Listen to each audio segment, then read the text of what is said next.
fucking see, I'm here to review fucking Final Fantasy 15. We've been waiting for this game for fucking 10 years, and it's one of my favorite franchises of all time. Final Fantasy and Tales of, they're the fucking pinnacle of superbness for me, especially back in the day. Because let's face it, the last 10 years, both Final Fantasy and Tales have declined in what makes JRPGs superb. We don't have huge worlds to travel anymore.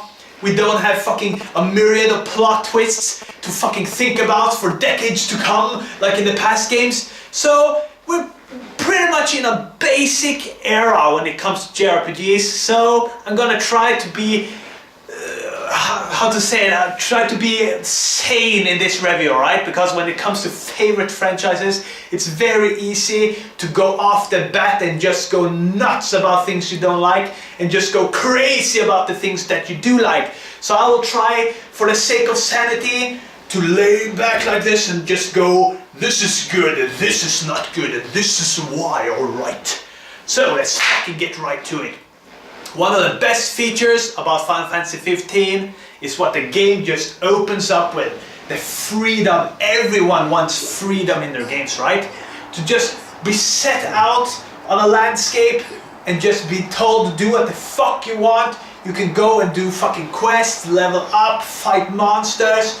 You can go do hunt quests. I mean, there's a shitload of content like this in Final Fantasy 15, and the combat is very enjoyable and fun. So when you do this side quest, it's the time will just fly by. I was sitting there like 15 hours into the game. I hadn't even progressed the story. I was just enjoying everything. And the battle system is very, very fun, alright? Let's start with the positives here, alright?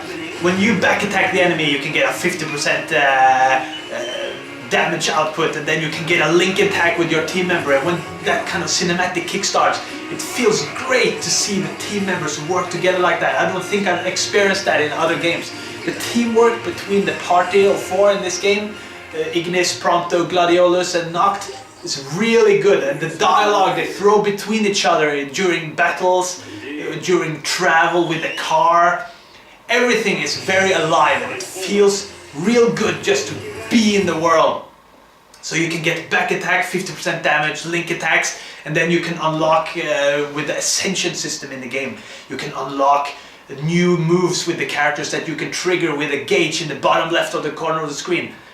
So when you get 1 bar, you can use a smaller damage output move with for example, Prompto, and he shoots the enemy. Then you can do a fucking quick time event push, and then you jump in and you just attack. It's very satisfying. I think it's super fun to do this shit, and unlocking new moves like this is always satisfying to see. And the fun factor is lasting for a long time. But the quests you do throughout the game, like, oh, get the frogs, you got to get the frogs. There are 4 yellow frogs around these rocks. And then you go there for like fucking 30 minutes to get to the area, and then you pick some frogs. It's generic, just a fetch quest. There's another tag out there in the field. Do me a favor and bring it my way. And then you do the hunts. You just talk to an innkeeper or at the cafe or whatever, and he just gives you a hunt. And you have to travel to the hunting mark, and oftentimes you need like 10-15 minutes just to get to the hunting mark. And then after you kill the hunt, you have to go all the way back, and then you suddenly use 30 minutes on one little hunt. That's pretty generic. There's no story around the hunt most of the time. Only the behemoth hunt like that you saw in the Dusk demo, it's still a kind of an event, you know? But most of the hunts in this game are very generic, if you compare it to The Witcher 3, it's very dull, alright? Witcher 3 made every hunt into a true hunt, kind of like the behemoth hunt in this game. But it's still fun. I enjoyed doing it. I did most of the hunts before making this review. I platted the game. I had a blast with the game. I was very optimistic towards the story after watching the Kingsglaive movie. I know a lot of people don't like the Kingsglaive movie. I thought the Kingsglaive movie was fucking great. It was a bit cheesy dialogue-wise, but the main story about the king basically getting slaughtered, this is why it's a spoiler review, is getting slaughtered. Noct doesn't know about it yet. So when you play this game, the events in Kingsglaive is happening behind the scenes, but you don't experience it. Then basically your whole goal with Final Fantasy 15 is to get to Luna Freya because you're gonna marry her because of the peace treaty. But then suddenly they hear that the king is dead and the peace treaty goes up in smoke. The problem here is when you meet Luna Freya, which is the fucking halfway point in the game, you've barely experienced any story. I mean, the story progress, to me, if you compare it to older Final Fantasy games, hasn't even begun yet, but this is the halfway point of the story. And the halfway point when you meet Luna Freya, you get one of the most epic fucking scenes ever made in any video game. And that's a huge fucking feature, my friends, because when you fucking fight off Leviathan, the battle itself, it's kind of shallow, but it's like fighting a cutscene.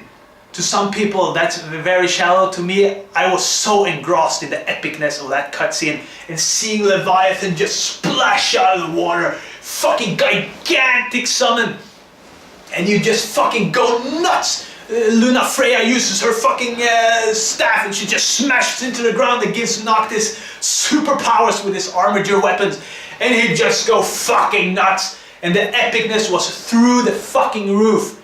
And when Luna Freya was killed, I was like, holy fuck, this is emotional.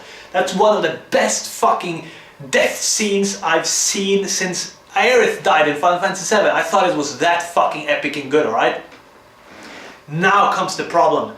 After this event, the game goes on a railway, you basically ride a train throughout the fucking empire that you're fighting against. And the train stops, you get some dialogue scenes, blah blah, you're supposed to get to the fucking crystal to gather the crystal. I mean, Final Fantasy stories have always had crystals, you know, in their stories. But in this game, it's a very, very basic concept and one of the main concepts in the game. And the only true villain that you meet and that you constantly have dialogues with throughout the last half of the game is Arden. I thought he was a weak villain. He did nothing for me, alright? I'm a Sephiroth fan. I feel Ultimecia in Final Fantasy VIII was not a great villain, but the concept behind the story and the way they built Ultimecia, I thought was fucking great, alright? But Ultimecia isn't a beacon either, alright? Kefka, he's a great presence. Sephiroth is fucking one of the best ever made. Arden in this game is weak to me, alright? So he did very little for me. So when you just go through a railway and suddenly you enter a horror game vibe, which is one of the last segments in the game, it just goes on for fucking ever. And then you suddenly learn a Prompto, the yellow-haired dude on the team. Oh, he was created by Magitech. The team just, you are who you are. It's so basic storytelling. They didn't build anything. They did nothing out of it. And if you watch the Brotherhood anime before this, Prompto was fucking fat. How the fuck did he get fat if he was created by Magitech, which is supposed to be some kind of superb fucking technological advanced shit? Ah, who gives a shit? Because it's no depth, alright? It's very shallow storytelling. And then the game just leads up to Noctis being trapped in the crystal for 10 years. Arden just traps him, he wakes up on a fucking island, 10 years later, then suddenly the world is in darkness. Suddenly they introduce this darkness plot, which is pretty generic JRPG fluff, alright? But the concept itself could have been really great. But I thought it was pretty basic, and then it's just straight to the final battle. And you fight Ifrit before the final battle, and that's just like the Leviathan battle. It's fucking amazing. I mean, the animation work, the fucking cutscene work, the epicness of that fight, even the music in the Ifrit fight is just grand scale, and I loved experiencing it, alright? Just attacking felt great in those battles. I mean, throughout the game, if you go to side quest dungeons or whatever and you get in a tight spot, the camera can be a fucking clusterfuck, alright? The camera can go all over the place, and your party members may die like flies, so the AIs can be pretty shit at times too. But luckily they introduced the item system that makes it impossible to see the game over screen.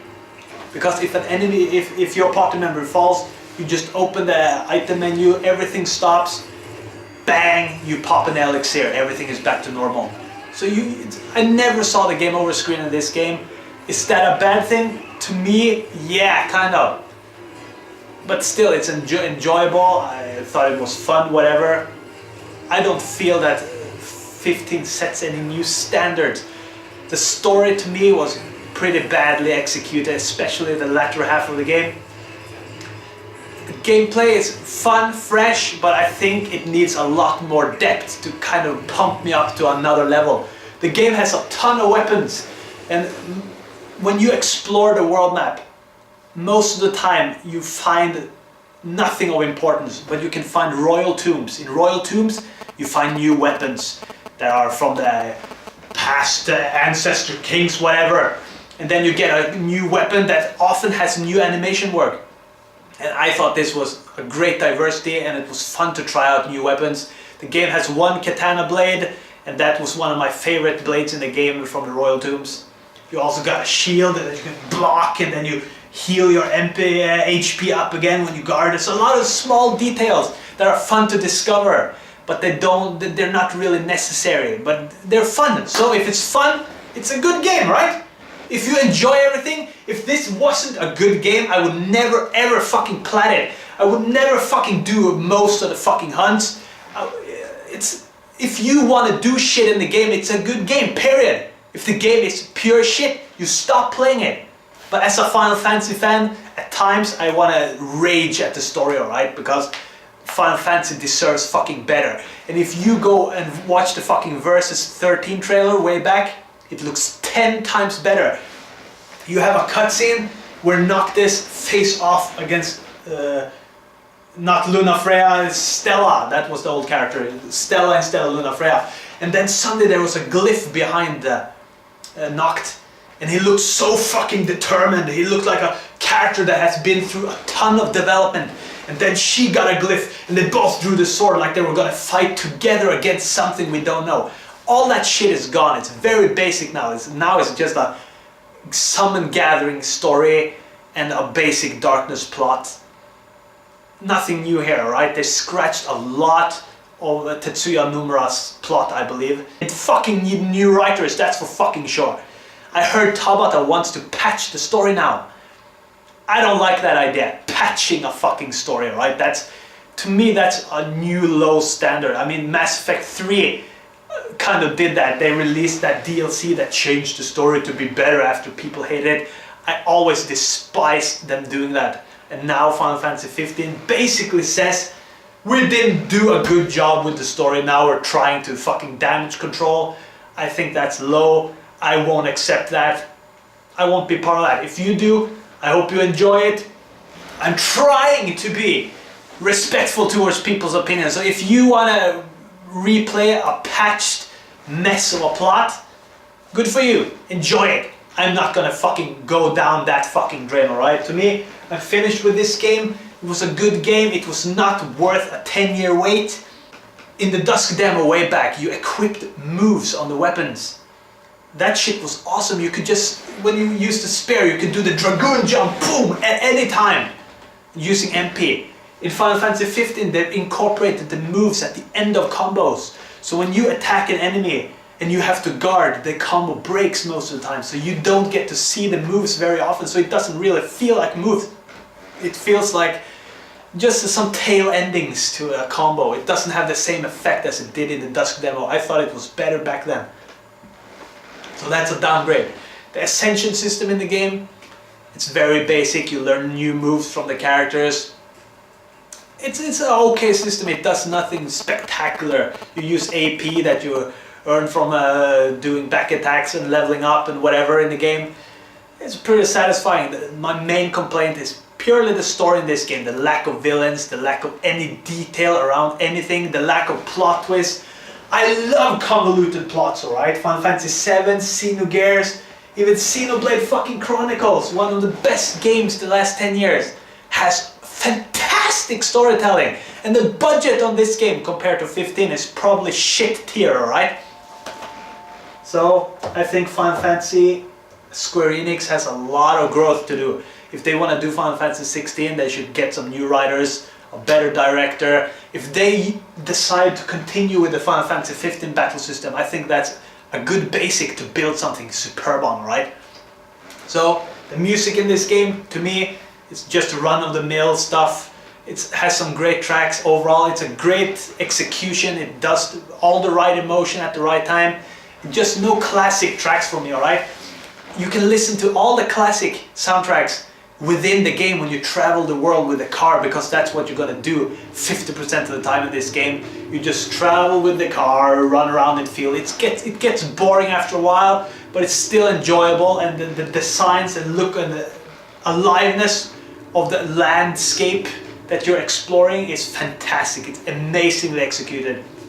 But I thought it was boring driving around. And at the end, when you learn to fly with the regalia, it has no purpose anymore, because you likely just fast travel between parking spots to get where you want the fastest, to do the most you can within the best possible time, because the game sucks your entire life because it's so slow in its progress.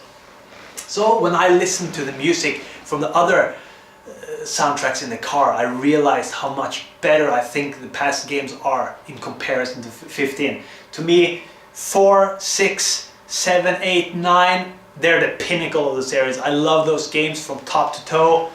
This game pales in comparison to me, but I still think it's much better than 13. Final Fantasy 13 was, as an alone standing game, 13 to me was so basic and to the point, which is a problem with 15 too. But 15 is a lot more complete than 13 alone, by far. I also think 15 a much better game than the 12, 10-2. 10-2 to me is shit tier Final Fantasy. So that's my fucking review, my friends. I tried to get to the point as best as I could, because when I start fucking talking, suddenly 20 minutes pass, and I don't want to give fucking 30-minute reviews. I just want to get to the fucking point, alright? So I hope you fucking dig it. I give this game 7.5 out of fucking 10. I enjoy the shit out of it. I think many people are gonna enjoy it, but I think most people will start to become negative after you finish the story, because that's when the whole air out of your body goes out, because you realize that it's a big missed opportunity. If you enjoy Arden as a villain, good for you. I think he was bottom tier Final Fantasy villain. So, do we drink Pepsi on this? Fuck yeah, we drink a little Pepsi for Final Fantasy 15. It was a good game. It wasn't a complete train wreck like many thought. I thought it would be much worse than it is now, but I think it turned out to be a good game. It's a good effort, alright? I think Final Fantasy 16 will be much better, but let's drink to 15. 7.5 out of 10 game to me, alright? 7.5, it's not a bad score, right? Pepsi power! Fuck yeah, my friends! Rock on! Metal on! Go fucking nuts! Play fucking games! Do what you want! Adios, fuckers.